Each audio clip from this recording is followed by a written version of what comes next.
So may nag-PM sa atin, basahan ko yung nag-PM. Sabi niya, "Sir, pwede po bang magpatulong ako? Ako po si Damian Flores Josefa, isang Scout and Disaster Response Volunteer, and I'm 13 years old. Abot po sa pagkuha ng amateur radio license. Di ko po alam kung paano mag-register. Di ko po mag-gets yung process. Can you explain it to me po, sir, kung paano at ano yung following steps?" So, Ginoong Damian, thank you po sa pag-PM sa akin, no? At sakto yung edad mo. Yan po talaga yung target natin na mapalawak pa yung amateur sa pamamagitan po ng mga youngest o young gun tinatawag. So, bali ang required lang naman, ang number one required dyan is yung seminar. So, kailangan mong umattend ng seminar o webinar sa mga amateur club.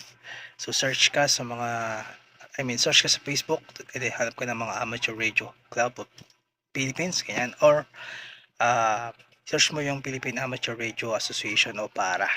And then, doon ka mag-inquire kung kailan yung seminar o webinar nila. And then, sila din yung magpo-post para in NTC for the incoming exam. No? Pero ang kailangan mo dyan is yung seminar or webinar. Yung importante, hindi yung mga documents is to follow na. Mas maganda kung mag-aspirant ka muna o ano ba tawag dyan?